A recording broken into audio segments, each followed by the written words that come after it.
തക്കാളിയുടെ നേരിയ പുളിയും പച്ചമുളകിൻ്റെ എരിവും തേങ്ങാപ്പാലിൻ്റെ മധുരവും ഒത്തുചേർന്ന ഒരു നാടൻ മീൻകറി. ആദ്യം കഴുകി വൃത്തിയാക്കിയെടുത്ത മീൻ കഷ്ണങ്ങൾ 1/4 ടീസ്പൂൺ മഞ്ഞൾപ്പൊടിയും 1/2 ടീസ്പൂൺ കുരുമുളക് പൊടിയും ആവശ്യത്തിന് ഉപ്പും കുറച്ച് വെള്ളത്തിൽ മിക്സ് ചെയ്തെടുത്ത് മീൻ കഷ്ണങ്ങളിൽ നല്ലതുപോലെ തേച്ച് പിടിപ്പിക്കണം. ചോറിനും ചപ്പാത്തിക്കും അപ്പത്തിനുമെല്ലാം ഒരുപോലെ ഇണങ്ങുന്ന ഈ വളരെ രുചികരവും എളുപ്പവുമായ മീൻകറി മലയാളികളുടെ തീന്മേശയിലെ ഒരു പ്രിയപ്പെട്ട വിഭവം തന്നെയാണ്. കടുപ്പമുള്ള മസാലകൾ ഒന്നുമില്ലാതെ കുട്ടികൾക്കും മുതിർന്നവർക്കും ഒരുപോലെ ഇഷ്ടപ്പെടുന്ന ലളിതമായ ഒരു റെസിപ്പി. ഇതുപോലെ ഈ മസാല നല്ലതുപോലെ തേച്ച് പിടിപ്പിച്ച് ഒരു 15 മിനിറ്റ് മാറ്റിവെക്കാം. അടുത്തതായി ഒരു മീഡിയം സൈസ് ടൊമാറ്റോ നമുക്കിതുപോലെ നീളത്തിൽ മുറിച്ചെടുക്കാം. തക്കാളിയുടെ നീരും കുരുവുമെല്ലാം ഒട്ടും കളയാതെ കറിയിലേക്ക് തന്നെ ചേർക്കണം. മീൻകറിക്ക് ആവശ്യമായ നല്ല പുളിയും ചുവപ്പ് നിറവും ഒക്കെ കിട്ടാൻ ഇത് സഹായിക്കും. അടുത്തതായി സവാള നമുക്ക് നീളത്തിൽ അരിഞ്ഞെടുക്കാം. സവാള കണ്ട് കണ്ണ് നിറയുമ്പോൾ ഇനി പേടിക്കേ വേണ്ട. എങ്ങനെയാണെന്നല്ലേ, സവാള 2 മിനിറ്റ് വെള്ളത്തിൽ ഇട്ട് വെച്ചാൽ മതി. കണ്ണ് നീറാതെ തന്നെ സുഖമായി അരിഞ്ഞെടുക്കാം. മീൻകറിക്ക് നല്ലൊരു കട്ടി കിട്ടാൻ നമ്മൾ ചേർക്കുന്നത് നേർത്തതായി അരിഞ്ഞ ഈ സവാളയാണ്. ഇതിൻ്റെ കൂടെ നീളത്തിൽ അരിഞ്ഞെടുത്ത 3 പച്ചമുളകും ചെറുതായി അരിഞ്ഞ 1 ടേബിൾ സ്പൂൺ ഇഞ്ചിയും 1/2 ടേബിൾ സ്പൂൺ വെളുത്തുള്ളിയും പിന്നെ കുറച്ച് കറിവേപ്പിലയും കഴുകി വൃത്തിയാക്കി എടുത്തു വയ്ക്കാം.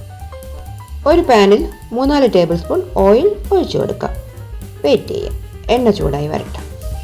ഇതാ നോക്കൂ, ഇപ്പോൾ എണ്ണ ചൂടായി വന്നിട്ടുണ്ട്. ഇനി ഒട്ടും വൈകിക്കണ്ട. മസാല പുരട്ടി വെച്ചിരിക്കുന്ന മീൻ കഷ്ണങ്ങൾ ഓരോന്നായി ഈ ഓയിലിലേക്ക് ഇട്ട് കൊടുത്ത് ചെറുതായി ഒന്ന് വറുത്തെടുക്കാം. വായിൽ വെള്ളമൂറുന്ന ആ തേങ്ങാപ്പാൽ മീൻകറി ഉണ്ടാക്കാൻ തുടങ്ങാം. ഇതുപോലെ ചെറുതായി വറുത്തെടുക്കുന്നത് മീൻ കഷ്ണങ്ങൾ കറിയിൽ കിടന്ന് ഉടഞ്ഞു പോകാതിരിക്കാനുള്ള ഒരു ട്രിക്ക് കൂടിയാണ്. നല്ലതുപോലെ മൊരിച്ചെടുക്കേണ്ട ആവശ്യമൊന്നുമില്ല, ഒന്ന് ഷാലോ ഫ്രൈ ചെയ്തെടുത്താൽ മതി. ഇനി ഒന്ന് പതുക്കെ തിരിച്ചിട്ട് കൊടുക്കാം.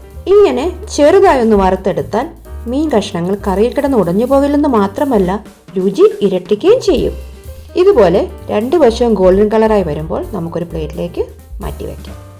അതേ പാനിൽ തന്നെ ഓയിൽ കുറവാണെങ്കിൽ 1 ടേബിൾ സ്പൂൺ ഓയിൽ കൂടി ഒഴിച്ചു കൊടുത്ത് നീളത്തിൽ അരിഞ്ഞു വെച്ചിരിക്കുന്ന സവാളയും പച്ചമുളകും അതുപോലെ ചെറുതായി മുറിച്ചെടുത്ത ഇഞ്ചിയും വെളുത്തുള്ളിയും ഇട്ടുകൊടുത്ത് വഴറ്റിയെടുക്കാം. ഇനി 1/2 ടീസ്പൂൺ മല്ലിപ്പൊടി ചേർത്ത് കൊടുത്ത് പച്ചമണം മാറി വരുന്നത് വരെ ചെറുതീയിലൊന്ന് വഴറ്റിയെടുക്കണം കേട്ടോ. കറിക്ക് നല്ലൊരു കട്ടി കിട്ടാൻ ഇത് സഹായിക്കും.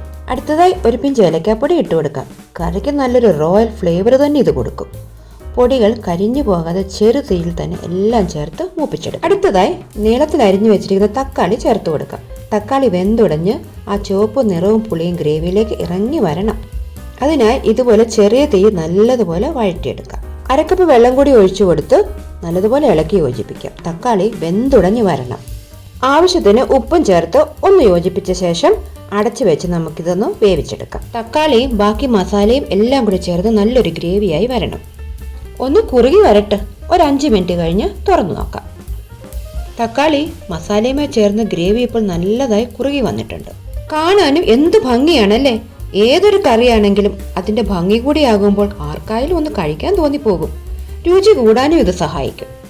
ഇത് കണ്ടോ, ഗ്രേവി തിളച്ച് മുകളിൽ എണ്ണ തെളിഞ്ഞു വരുന്നുണ്ട്. ഇപ്പോൾ ഇത് കാണാൻ എന്ത് ഭംഗിയാണല്ലേ. കാഴ്ചയിൽ എത്ര സുന്ദരമാണോ അത്രയും കിടിലൻ രുചിയുമാണ് ഈ ഗ്രേവിക്ക്.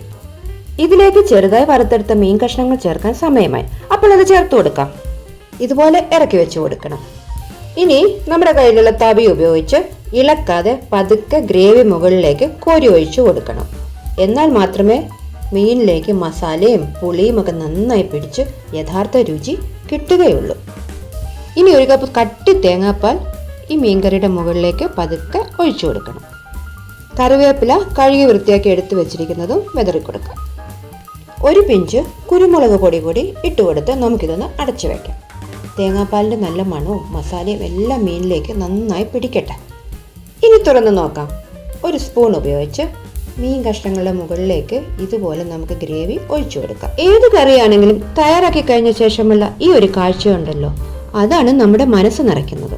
തേങ്ങാപ്പാലിന്റെ ക്രീമി ടെക്സ്ചറും തക്കാളിയും പച്ചമുളകും കറിവേപ്പിലയും ഒക്കെ ചേർന്ന് നിൽക്കുന്ന ഈ ഒരു അഴക് കണ്ടാൽ കഴിക്കാൻ തോന്നാത്തവർ ആരുണ്ട്? രുചിയിലും കാഴ്ചയിലും ഒരുപോലെ ഭംഗിയുള്ള ഈ മീൻകറി നമുക്ക് വളരെ ലളിതമായി പെട്ടെന്ന് തന്നെ തയ്യാറാക്കിയെടുക്കാം. ഇതുപോലെ ചെറുതായി ഒന്ന് തിളച്ച് വരുമ്പോഴേ തീ ഓഫ് ചെയ്ത് കൊടുക്കണം, അല്ലെങ്കിൽ പിരിഞ്ഞു പോകാൻ സാധ്യതയുണ്ട്.